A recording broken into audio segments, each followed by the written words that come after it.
प्यारे विद्यार्थियों, आज का व्याख्यान हजारी प्रसाद द्विवेदी का कुटज एक ललित निबंध के रूप में प्रस्तुत है। आपके पाठ्यक्रम में हजारी प्रसाद द्विवेदी का कुटज निबंध समाहित है। कुटज एक ललित निबंध है। यहाँ प्रश्न ये उठता है कि ललित निबंध क्या होता है, ललित निबंध का स्वरूप क्या होता है, इसमें क्या तत्व होते हैं। तो इसका सीधा सा उत्तर यही है कि ललित निबंध मूलतः भाव प्रधान निबंध होते हैं। इसका ये तात्पर्य नहीं है कि इस प्रकार के निबंधों में विचार तत्वों का अभाव होता है। कतिपय निबंधों में भावुकता का आधिक्य होने पर भी विचारों की अंतर्धारा बराबर प्रभावित होती रहती है। कुछ निबंध पूरी तरह से भाव प्रधान होते हैं। द्विवेदी जी के ललित निबंधों में विचार और भाव का समावेश बराबर रहता है। ये हजारी प्रसाद द्विवेदी के निबंधों की खास बात है कि उसमें विचार तत्व और भाव तत्व बराबर होते हैं। द्विवेदी जी का पांडित्य बराबर उनके साथ रहता है। निबंध लेखन में स्वच्छंदता, सरलता, आडंबरहीनता, घनिष्ठता और आत्मीयता के साथ लेखक के व्यक्तिगत दृष्टिकोण का समावेश भी हमें दिखाई देता है। निबंध एक ऐसी कलाकृति है जिसमें नियमों का निर्माता स्वयं लेखक ही होता है। इतना जरूर है कि सहज, आडंबरहीन आत्माभिव्यक्ति के लिए परिपक्व और विचारशील गंभीर व्यक्तित्व का होना जरूरी है। यदि परिपक्व और विचारशीलता व्यक्तित्व में शामिल नहीं है, परिपक्वता और विचारशीलता नहीं है, तो इस तरह का निबंध लिख पाना फिर असंभव है। सार यह है कि ललित निबंध चिंतन प्रधान होते हैं, किंतु निबंध का जो लेखन करता है निबंध लेखक, वह अपनी प्रवृत्ति, स्वभाव और परिस्थिति के अनुसार भावना को प्रधानता देते हैं।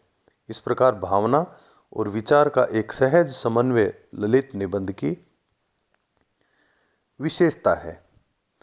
ये समन्वय पाठक के हृदय को द्रवीभूत भी करता है और उसकी बुद्धि को प्रेरित भी करता है। कुटज में हजारी प्रसाद द्विवेदी शास्त्र और भाव दोनों का आश्रय लेकर ललित शैली के तथ्य और सत्य को आत्मीयता के साथ प्रस्तुत करते हैं। कुटज एक फूलों वाला वृक्ष है, पर उसका मानवीकरण करते हुए, यानी उस फूलों वाले वृक्ष को मानव की भांति प्रस्तुत करते हुए द्विवेदी जी उसे मित्र, सखा और उससे भी अधिक एक आदर्श रूप में प्रस्तुत करते हैं। ललित निबंध वह साहित्यिक विधा है जिसमें भावना और विचारों का समन्वय होता है। स्वच्छंदता, सरसता, आडंबरहीनता, घनिष्ठता और आत्मीयता के साथ लेखक अपनी निजता के साथ व्यक्तिक बोध और आत्मीयता को इसमें समाहित करता है। ललित निबंधों में कई साहित्य रूपों के गुण भी समाहित होते हैं। इसमें जीवन की वास्तविकता, संवेदनाएं, नाटक की नाटकीयता, उपन्यास की कल्पना, गद्य काव्य की भावातिशयता, महाकाव्यों की गरिमा, विचारों की उत्कृष्टता, सभी कुछ एक साथ प्राप्त हो जाते हैं। यानी साहित्य की जो विभिन्न विधाएं हैं, वो सारी विधाएं ऐसे लगता है जैसे ललित निबंधों में सिमट जाती हैं। कुटज एक ललित निबंध है। इसका विषय भी कुटज है। इस विषय को प्रस्तुत करते हुए हजारी प्रसाद द्विवेदी उस भूमि पर भी प्रकाश डालते हैं जहां वह उगता है। ये वह स्थान है। वो स्थान कौन सा है? हिमालय की वे पर्वत श्रृंखलाएं जिन्हें शिवालिक कहा जाता है। इस शिवालिक के विवरण में ज्ञान का प्रकाश है। स्थूल वर्णन यथार्थ होकर भी भावमूलक है। इसके साथ ही विषय का आत्मविश्लेषण भी है। भाषा प्रवाहमयी है। इसके पश्चात नाम और रूप की सैद्धांतिक व्याख्या है और फिर कुटज शब्द की भाषा शास्त्र के अनुसार व्याख्या है। ये व्याख्या शुष्क सैद्धांतिक न होकर भाव को भी समन्वित करती हुई चलती है। हृदय और बुद्धि का यह समन्वय इस निबंध की महत्वपूर्ण उपलब्धि है। पंडित रामचंद्र शुक्ल के निबंधों में जो प्रधानता है वो बुद्धि की है। कहीं कहीं हृदय भी उसमें जुड़ जाता है। हजारी प्रसाद द्विवेदी के निबंधों में हृदय और बुद्धि साथ साथ चलते हैं। इनके निबंध कुटज को मानवीय चेतना का रूप हम कह सकते हैं। कुटज के साथ द्विवेदी जी सहज आत्मीय संबंध भी बना लेते हैं। इसके बीच में कालिदास का मेघदूत और उनकी कुटज कुसुमों से मेघ की अभ्यर्थना आदि समाहित है। इन सारे विवरण के साथ ही उनकी आत्मीयता कुटज की अभ्यर्थना में परिवर्तित हो जाती है। कुटज ने अपने संतृप्त चित्त का सहारा दिया है। बड़ भागी फूल है ये, धन्य हो कुटज तुम गाढ़े के साथी हो। उत्तर की ओर से सिर उठाकर देखता हूँ, सुदूर तक ऊंची काली पर्वत श्रृंखला छाई हुई है और एकाध सफ़ेद बादल के बच्चे उनसे लिपटे खेल रहे हैं। मैं भी इन पुष्पों का आदर्श उन्हें चढ़ा दूं। आगे चलकर द्विवेदी जी कहते हैं, जो कालिदास के काम आया हो उसे ज़्यादा इज्जत मिलनी चाहिए। मिली कम है, इस इज्जत को नसीब की, पर इज्जत मिलना तो नसीब की बात होती है। इसके समानांतर वे रहीम को रखते हैं। रहीम को जो स्थान मिलना चाहिए था वह नहीं मिला। कुटज के फूल को भी वह सम्मान नहीं मिला जिसके वह योग्य है। इस स्थान पर सहज भाव से हजारी प्रसाद द्विवेदी एक शुद्ध सत्य को सहजता के साथ रख देते हैं। लेकिन दुनिया है कि मतलब से मतलब है, रस चूस लेती है, छिलका और गुठली फेंक देती है। द्विवेदी जी भाषा शास्त्री हैं।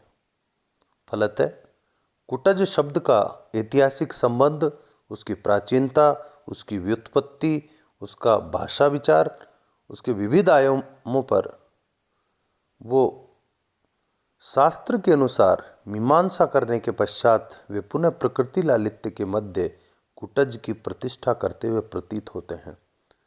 हजारी प्रसाद द्विवेदी संपूर्ण आत्मीयता के साथ कुटज को आदर्श चिंतन के प्रवक्ता के रूप में प्रस्तुत करते हैं।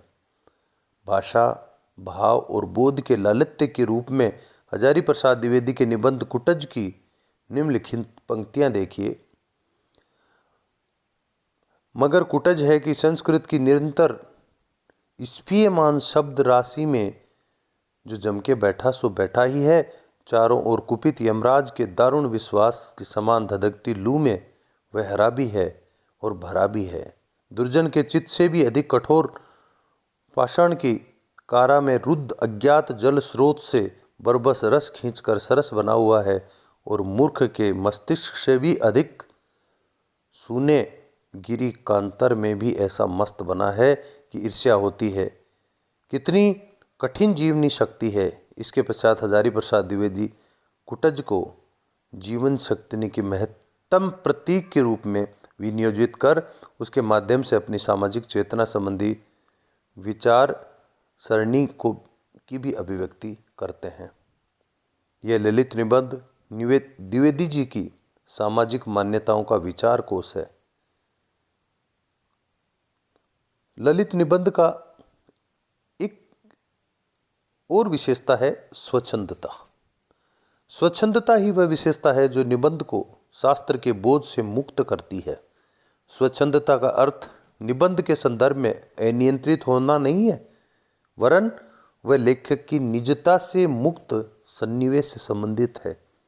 मुक्त भाव से हजारी प्रसाद द्विवेदी अपने विचारों को इस निबंध में स्थान देते हैं।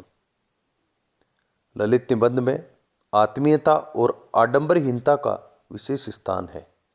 कुटज निबंध में कुटज के साथ लेखक की आत्मीयता पाठक की आत्मीयता बन जाती है। इसमें शास्त्रीयता के साथ आत्मीयता का समन्वय होता है। बुद्धि और हृदय इस प्रकार के निबंधों में अलग अलग राह पर नहीं चलते हैं, उनमें एकात्मकता रहती है। इसी कारण ललित निबंधों की व्यंजना रागाश्रित व्यंजना होती है और कुटज इसी रागाश्रित व्यंजना का अभिनव रूप हम कह सकते हैं। हजारी प्रसाद द्विवेदी आत्मीय एवं घनिष्ठ भाव से कुटज से जुड़ जाते हैं।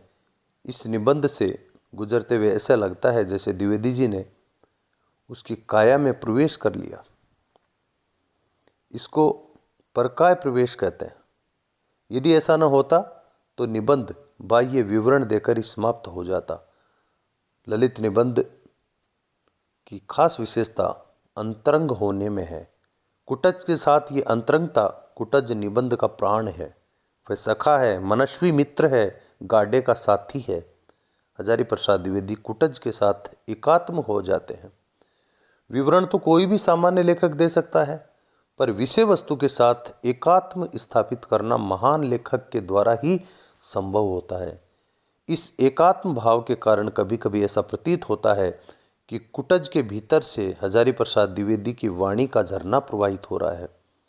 विषय से अभिन्नता ललित निबंध के लिए जरूरी है। यह एकत्व और आत्मीयता होने पर वस्तु की अंतरंगता यहाँ स्पष्ट होती है। हृदय का हृदय से विनियोग होता है। यह विनियोग चिंतन के प्रवाह को प्रस्तुत करता है, भाषा को गतिमान बनाता है, आत्मीयता से भर देता है और शिल्प को वैभव प्रदान करता है। हजारी प्रसाद द्विवेदी कुटज के जीवन को शानदार ढंग से चित्रित करते हैं। द्विवेदी जी कुटज की रचना करते हैं और उनकी अपनी दृष्टि कुटज में रम जाती है। इस रम्य दृष्टि का आलेखन एक चमत्कार पैदा करता है। पूरे निबंध में कुटज से जुड़कर हजारी प्रसाद द्विवेदी की व्यक्तिक दृष्टि कभी भाव, कभी उपदेश, कभी जीवनादर्श के रूप में प्रस्तुत होती है। इस प्रकार कुटज निबंध में वो सारी विशेषताएं मौजूद हैं जो एक ललित निबंध में होनी चाहिए। धन्यवाद।